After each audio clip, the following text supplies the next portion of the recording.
Bab 26, Penyebab Kematian Orang Tua. Mu Bei mengejar, sekejap sudah menghadang. Pedang Suk menyambar secepat kilat. Satu lengan lawan terbelah.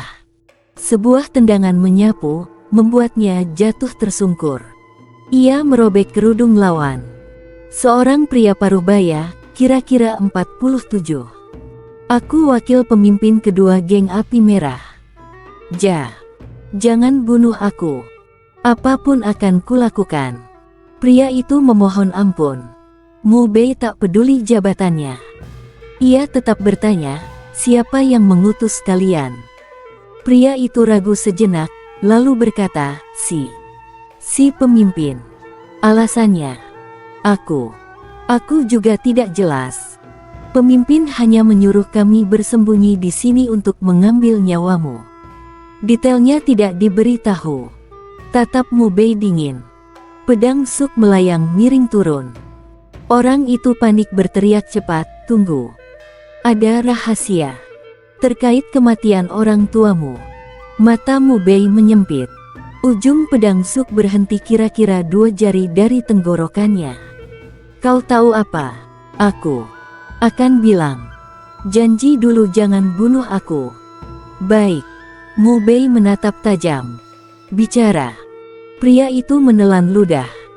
Suatu malam dulu, saat lewat di luar kamar pemimpin, kebetulan ku dengar dia bersekongkol dengan seseorang untuk membunuh orang tuamu. Tak lama, mereka pun tewas kecelakaan. Siapa orang satunya? Itu. Aku tidak tahu. Hanya pemimpin yang tahu orang itu. Sret. Mu Bei menebas. Separuh kepala lawan hilang. Kudanya belum lari jauh. Ia melompat naik dan memacu menuju markas geng api merah.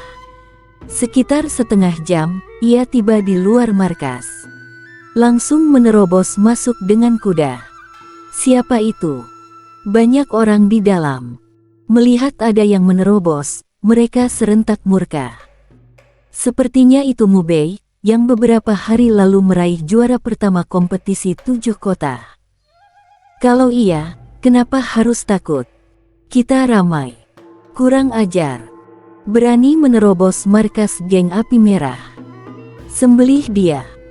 Anggota geng api merah adalah para nekat yang hidup di ujung pisau. Wajah mereka beringas. Pedang dan golok terangkat. Mereka serbu. Mu Bei melompat turun dari kuda. Pedang Suk berputar, tanpa ampun. Krat, krat, krat. Darah muncrat. Sekejap, 3 kepala menggelinding. Seorang beringas bermata satu mengayun golok besar. Mu Bei menyabet, mematahkan golok jadi 2 dan mengiris separuh kepalanya. Puluhan bayang pedang mengepung. Ujungnya dingin menjepit. Diiringi semburan darah dan jerit nyeri, 7 orang lagi tumbang. Semua mati oleh satu tebasan. Seketika, para anggota geng api merah gentar. Mereka tak berani bergerak. Ribut apa? Suara bentak bergema. Seorang pria gagah berbalut mantel bulu melangkah keluar dari aula utama geng api merah. Pemimpin, ada yang menerobos markas kita. Dia membantai banyak saudara. Pemimpin melihat Mu Bei. Matanya langsung menyempit. Padahal ia sudah mengirim wakil pemimpin kedua dan ketiga untuk membunuh Mu Bei, tapi Mu Bei justru datang ke sini. Mu Bei melesat secepat kilat. Dalam sekejap ia sudah di depan pemimpin. Pedang Suk turun seperti petir. Pemimpin mencabut golok hitam di pinggang, menyambut. Terang. Suara besi yang tajam menggema. Pemimpin terpental mundur 7 langkah. Para anggota terkejut. Pemimpin mereka adalah ahli puncak ranah Yun Sui, namun sekali benturan saja sudah dipaksa mundur oleh Mu Bei. Gaya pedang Mu Bei tak berhenti. Ia menekan langsung dari depan. Satu tebasan dipaksa mundur, pemimpin tak berani lengah. Golok hitam diangkat. Gaya goloknya ganas, ki darah puncak mendidih seperti air. Terang, terang, terang. Pedang dan golok bertubrukan. Suara besi bersahut-sahutan. Beberapa saat kemudian, golok hitam retak dan patah jadi dua. Pedang Suk menyayat miring. Perut pemimpin terbelah. Sebuah tendangan menghantam wajahnya. Baf! Pemimpin tersapu jatuh ke tanah. Mu Bei menginjak dadanya. Ujung pedang menuding tenggorokan. Siapa orang yang bersekongkol denganmu membunuh orang tuaku? Katakan. Mu Bei menggeram. Pemimpin gentar oleh kekuatan Mu Bei. Wajahnya berubah. Aku tak tahu yang kau maksud. Kematian orang tuamu dengan aku. Krat. Darah muncrat. Mu Bei menebas, memotong tangan kanan pemimpin. Pemimpin mengerang kesakitan.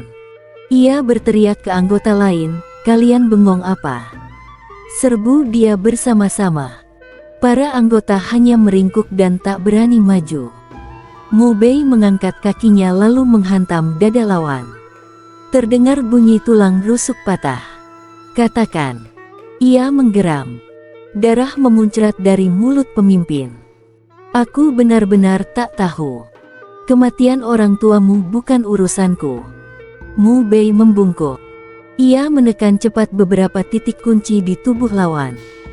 Untuk kedua kalinya ia memakai teknik tangan pemakan hati untuk memaksa bicara. Pemimpin langsung menggigil hebat. Wajahnya timbul bercak hitam merah. Kedua kakinya terpuntir seperti ular. Terdengar suara tulang dihancurkan. Jeritannya melengking, menyayat telinga. Katakan. Atau rasa sakit ini terus 3 hari 3 malam, sampai tubuhmu jadi gumpalan tulang daging hancur. Wajah Mu Bei makin bengis. Ia kembali menutup beberapa titik kunci lain, melipat gandakan rasa sakit hingga 5 kali. Jeritan pemimpin makin nyeri. Puluhan detik kemudian, ia tak kuasa menahan. Aku bilang. Mu Yuanshan. Mu Yuanshan ingin jadi ketua klanmu. Dulu dia membawa 80.000 tael perak padaku, menyuruhku bekerja sama membunuh orang tuamu. Yang ikut serta juga Mu Qingxuan. Sembari berkata, ia merogoh saku dan menyerahkan beberapa surat kepada Mu Bei. Isinya adalah rencana Mu Yuanshan dan Mu Qingxuan untuk membunuh orang tuanya. Tangan Mu Bei bergetar. Matanya memerah. Dulu, kedua orang tua tewas kecelakaan di sebuah pegunungan. Jenazah mereka habis digerogoti, sehingga semua mengira itu serangan binatang buas. Ternyata bukan. Pembunuhnya adalah Mu Yuanshan dan Mu Qingxuan. Yuanshan ingin jadi ketua klan, Qingxuan ingin jadi penatua agung. Mereka menyewa pemimpin geng api merah, membunuh orang tuanya, lalu melepaskan binatang liar agar mayatnya digerogoti. Tempat kejadian pun disamarkan seperti serangan binatang. Ah! Mu Bei meraung. Nyaris hilang kendali. Saudara kandung. 2 orang itu adalah saudara kandung ayahnya. Ampuni aku. Kumohon, ampuni. Pemimpin merintih minta ampun. Tubuhnya sudah terpuntir hingga nyaris tak berbentuk. Wajahnya kejang, bercak hitam merah menutupi seluruh muka. Wajah Mu Bei makin bengis. Pedang Suk mengiris, membelah kedua matanya. Lalu tangan kiri, kaki kanan semuanya ditebas. Darah berhamburan. Dalam sekejap, pemimpin dicincang. Darah mewarnai tanah. Jeroannya bertebaran. Mu Bei mencengkeram surat-surat itu erat-erat. Ia mengangkat pedang Suk dan berbalik menuju klanmu. Para anggota sudah ketakutan. Mereka segera memberi jalan. Tak satu pun berani menghalang. Sejam kemudian, klanmu sudah di depan mata. Kak, kudengar Taizu sudah pulang. Ketua klan sedang berada di aula besar. Mu Yi kebetulan baru kembali. Ia berlari. Melihat pedang berlumur darah di tangan Mu Bei, wajahnya berubah. Kak, ini apa? Mu Bei diam. Aura membunuh menguar. Ia menggenggam pedang Zuk dan melangkah lurus menuju aula besar klanmu. Mu Yi buru-buru mengejar. Mu Bei segera tiba di aula. Sekilas, ia melihat Mu Yuanshan dan Mu Qingxuan sedang berbicara hormat kepada seorang orang tua berambut coklat di kursi utama. Penatua kedua Mu Yunfeng, penatua ketiga Mu Ziki, juga Mu Wu dan Mu Ranran serta beberapa junior klan Mu semuanya ada di aula. Pedang Zuk di tangan Mu Bei bergetar. Seperti naga marah keluar dari laut. Ujungnya menuding Mu Yuanshan dan Mu Qingxuan. Semua orang terkejut. Yuanshan dan Qingxuan cepat menghindar. Kau gila. Aku yang gila. Mu Bei menatap Yuanshan dan Qingxuan. Kalian dua binatang. Tega menghabisi kakak kandung sendiri. Wajah Yuanshan dan Qingxuan sama-sama berubah. Mu Wu membentak, Mu Bei, kepalamu digigit anjing.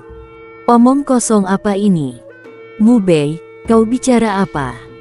Orang tua berambut coklat di kursi utama mengernyit. Ia adalah Mu Yanting, Taizu klanmu. Bertahun-tahun mengembara, kini telah mencapai ranah Yangqi. Mu Yuanshan menunjuk Mu Bei dan melengking, Mu Bei, kau kerasukan apa? Kakak dan kakak ipar dulu tewas di mangsa binatang. Semua orang di klan tahu. Setelah sekian lama, kau menuduh kami membunuh mereka. Keterlaluan. Kalau mau jujur, justru setelah mereka mengangkatmu, mereka celaka karena kamu si pembawa sial. Mu Qingxuan menimpali marah, benar.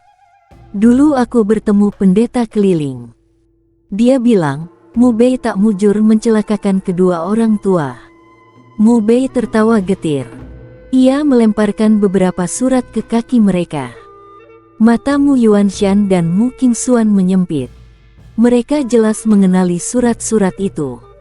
Mereka tak menyangka Mu Bei menemukannya. Mu Yanting mengibaskan tangan. Hembusan Qi mengangkat surat-surat ke telapak tangannya. Sekilas membaca, wajahnya berubah. Kalian berdua bajingan. Ia menatap Yuanshan dan Qingxuan tajam. Mu Yunfeng dan Mu Ziki maju melihat surat-surat itu. Mu Yi ikut. Ketiganya pun pucat. Yuanshan, Qingxuan, bagaimana bisa kalian melakukan hal begini? Kepalan tangan Mu Yunfeng bergetar. Mu Yi murka, kalian lebih rendah dari binatang. Demi kursi ketua klan dan penatua agung, dua orang itu tega bersekongkol membunuh kakak kandung dan kakak ipar mereka sendiri. Dengan bukti di depan mata, Mu Yuanshan dan Mu Qingxuan sadar perkara ini tak bisa disembunyikan. Mereka serentak berlutut menghadap Mu Yanting.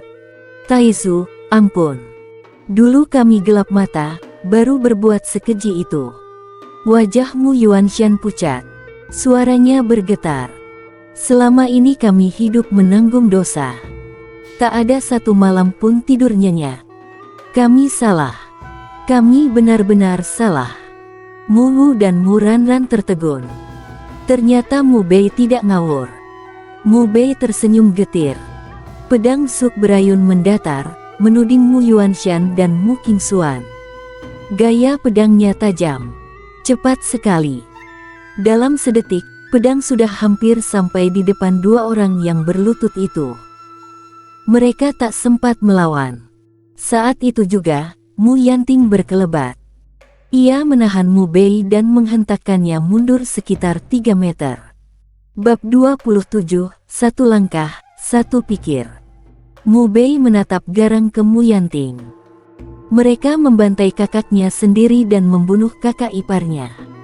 Aku bunuh mereka, kau malah menghalangi. Mu Yanting merenung. Keduanya memang berdosa besar. Tapi sekarang, meski kau bunuh mereka, orang tuamu takkan kembali. Sementara kediamanmu akan kehilangan dua orang andalan. Dipertimbangkan matang, biarkan mereka hidup saja. Tentu, bebas dari hukuman mati bukan berarti lolos dari hukuman hidup. Hari ini, keduanya dihukum masing-masing 50 pukulan tongkat. Lalu selama 10 tahun ke depan, seluruh tunjangan mereka dicabut. Ia menambahkan, selain itu, mulai sekarang semua perlakuanmu di kediamanmu akan mengikuti standar pewaris kepala klan. Bagaimana? Mu Bei belum sempat bicara, Mu Yuanshan dan Mu Qingxuan sudah bersujud pada Mu Yanting. Terima kasih atas kemurahan hati, Tuan Taizu. Kami rela menerima hukuman. Mu Yanting mengabaikan mereka, menatap Mu Bei. Bagaimana menurutmu? Mereka harus mati. Wajah Mu Bei bengis. Mu Yanting mengerutkan kening. Hubungan kepentingan di balik semua ini sudah kujelaskan dengan rinci. Jangan terlalu keras kepala. Tahu batas itu lebih baik. Mereka membunuh orang tuaku, tapi kau malah bicara soal keuntungan dan menyuruhku melepaskan mereka. Inikah cara Taizu kediamanmu bersikap? Wajahmu Yanting mengeras, tadi aku masih sopan karena kau memberi kediamanmu muka dengan meraih juara pertama 7 kota. Jangan benar-benar mengira dirimu luar biasa. La berkata dingin, pada akhirnya, kau hanya anak angkat kediamanmu. Urusan perselisihan internal kami tidak ada sangkut pautnya denganmu. Mu Wu siuman, menunjuk Mu Bei sambil membentak, Taizu benar.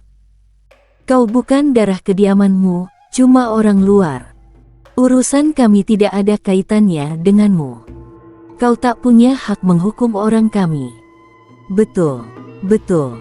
Mu Ranran ikut menyahut. Mu Yi tak tahan lagi. Ia menunjuk keduanya dengan marah. Kalian memalukan.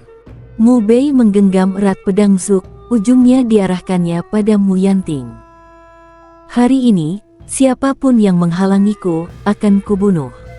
Begitu kata-kata itu jatuh, pedangnya sudah melesat. Puluhan bayang pedang setajam kilat menyapu ke arah Mu Yuanshan dan Mu Qingxuan. Mu Yanting mendengus dingin. Kurang ajar. Tangan kanan membentuk cakar naga mencengkeram ke arah Mu Bei. Gempuran ki di tahap pemeliharaan ki membuat udara berdengung. Mencekam. Mu Bei marah membara. Pedang Zuk berbalik, menebas ke arah Mu Yanting. Minggir. Di dalam tubuhnya, pedang aneh 9 warna bergetar. Seberkas sinar halus merembes ke pedang Zuk. Bon. Mu Yanting bergetar hebat seakan disambar petir.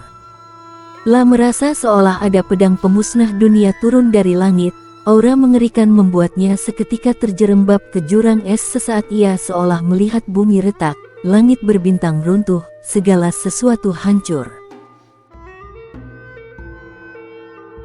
Jeritan panik pecah dari mulutnya. Pedang Zuk menebas mendatar, memotong tubuhnya jadi 2 dalam sekejap. Seluruh aula hening mati, nyaris bisa mendengar jarum jatuh. Baru beberapa saat kemudian seseorang menjerit, Taizu. Seorang kuat di tahap keempat dalam jalan bela diri, tahap pemeliharaan Ki, dibelah oleh satu tebasan Mu Bei. Di mata Mu Bei hanya ada niat membunuh. Ia tak melirik jasad Mu Yanting sedikit pun. Pedang terangkat, menekan maju ke Mu Yuanshan dan Mu Qingxuan, menebas tanpa belas. Bayang pedang melintang-lintang, auranya tajam hingga ke puncak, menyelimuti Mu Yuanshan dan Mu Qingxuan sekaligus. Melihat Mu Bei membunuh Mu Yanting dengan satu tebasan, Mu Yuanshan dan Mu Qingxuan sudah ketakutan sampai tak mampu mengangkat nyali. Mereka hanya menghindar sambil memohon ampun. Tapi mana mungkin Mu Bei mengasihani mereka. Tak lama kemudian, diiringi jeritan melengking, kepala Mu Qingxuan terpenggal oleh satu tebasan. Darah muncrat setinggi lengan. Ayah! Mu Ranran menjerit, lalu pingsan di tempat. Mu Bei menekan ke Mu Yuanshan. 32 bayang pedang membawa niat membunuh yang menusuk tulang, satu tusukan menembus di antara alisnya. Pedang Zuk ditarik. Mu Yuanshan ambruk di kolam darah. Semua itu terlalu mengerikan, terjadi terlalu cepat saat Mu Yunfeng dan yang lain sadar, di aula sudah tergeletak 3 mayat. Mu Wu terhuyung lari dan memeluk jasad Mu Yuanshan sambil meratap. Lalu ia menatap Mu Bei dengan kebencian, meraung, "Mu Bei, kau membunuh ayahku. Dendam ini tak tertampung oleh langit dan bumi.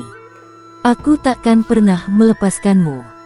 Aku, Mu Wu, bersumpah, suatu hari, kau harus membayar darah dengan darah." Serak. Mu Bei mengayun pedang, memenggal kepala Mu Wu. Tanpa sepatah kata pun, Mu Bei mengangkat pedang Zuk dan berjalan keluar dari aula, menyisakan Mu Yunfeng dan yang lain yang hanya terpaku kebingungan. Tak lama kemudian, Mu Bei tiba di rumah leluhur kediaman Mu.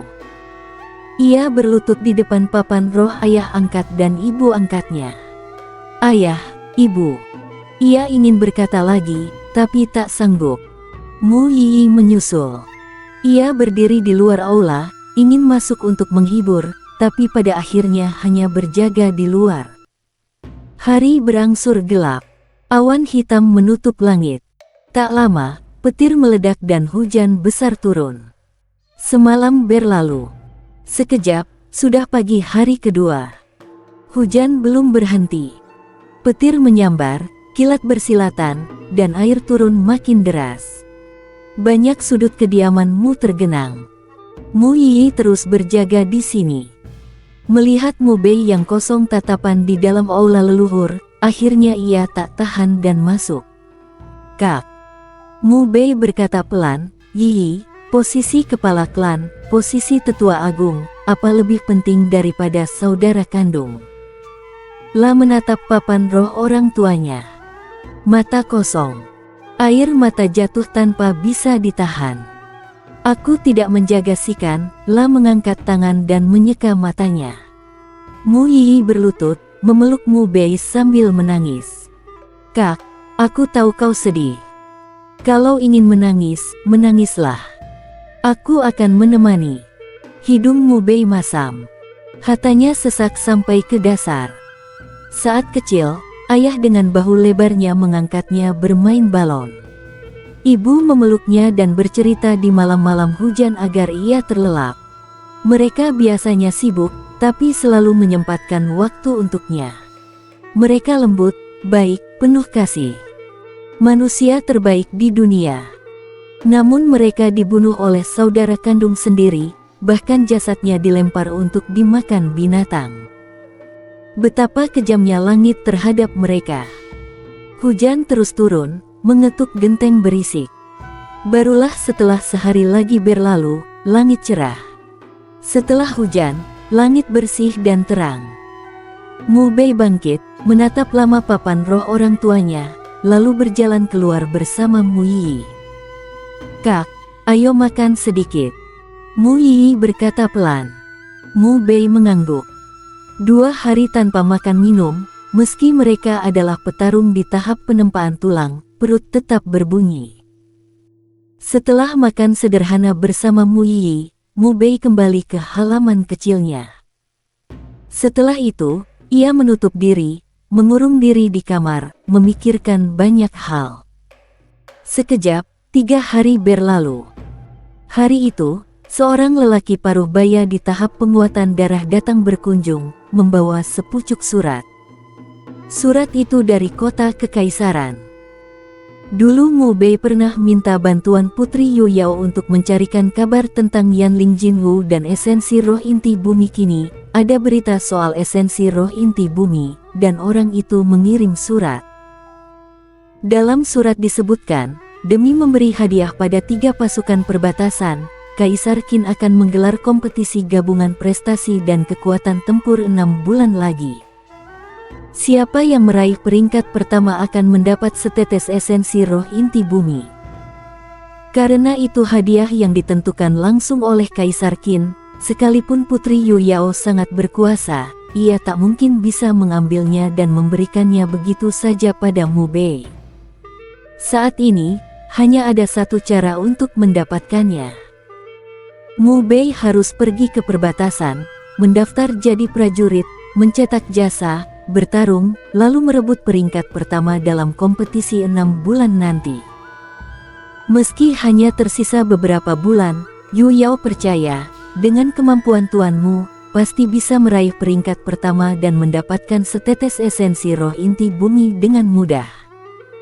Di akhir surat, Qin Yu Yao menuliskan kalimat itu, dan menyertakan sebuah jianyu sejenis kartu giok sebagai identitas pendaftaran untuk 3 pasukan perbatasan. Mu Bei menyimpan jianyu itu, menatap ke langit. Tepat sekali. Sudah waktunya meninggalkan kediamanmu. Menjelang sore, kebetulan Mu Yiyi datang menjenguk. Mu Bei pun mengatakan rencananya untuk pergi. Mata Mu Yiyi langsung memerah, suaranya tercekat. Kak, jangan pedulikan omongan bajingan-bajingan itu. Di kediamanmu masih ada aku. Jangan pergi, ya. Ia menarik Mu Bei. Atau, biar aku ikut denganmu. Mu Bei mengusap kepala kecilnya. Bodoh, orang tuamu masih di sini. Lagi pula, aku cuma keluar dari kediamanmu, bukan menghilang selamanya. Setelah aku menemukan yang kucari, aku akan kembali menemuimu. Tapi, sudah, jangan banyak pikiran. Mu Bei tersenyum ringan, menarik Vivi masuk ke rumah. Kakak akan menulis sesuatu untukmu. La mengambil pena dan tinta, dengan cepat menulis serangkaian tulisan bergaya Zuan. Ini sebuah metode kuno untuk berlatih, bernama Kitab Permata Kulit Es Suksuan. Paling cocok untuk perempuan. Jangan lagi memakai jurus lama. Gantilah dengan metode kuno ini, katanya. Tapi, jangan beritahu siapapun tentang metode ini. Orang tuamu pun tidak boleh. Kitab itu juga ia dapat dari pedang aneh 9 warna. Metode ini terlalu mengejutkan. Jika tersebar, bisa mendatangkan malapetaka. Pepatahnya jelas, orang biasa tak bersalah, tapi memegang pusaka adalah dosa. Mu Yiyi membaca seksama. Matanya langsung membesar. La merasakan dengan jelas betapa luar biasa kitab ini jauh lebih kuat daripada metode warisan keluarganya, bagai langit dan bumi. Ia bahkan belum pernah mendengar ada teknik seajaib ini di dunia. Sekaligus, ia mengerti kenapa Mu Bei melarangnya memberitahu siapapun. Nilai metode ini terlalu mengerikan.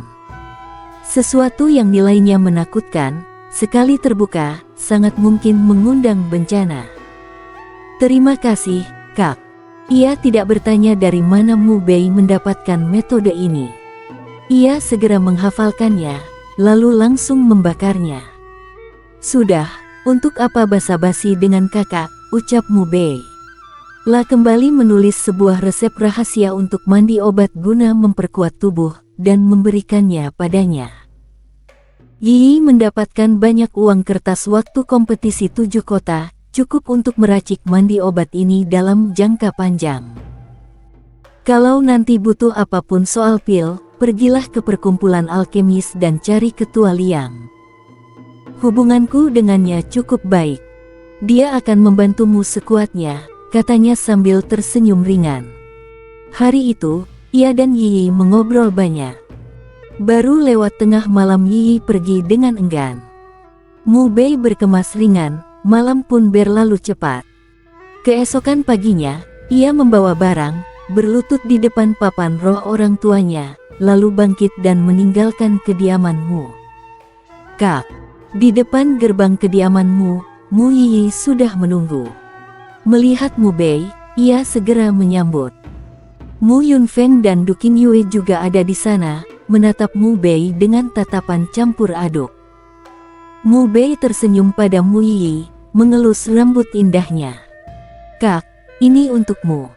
Mu Yiyi menyerahkan sebuah lonceng kecil yang diikat dengan seutas benang merah. Mu Bei heran. Untuk apa lonceng ini?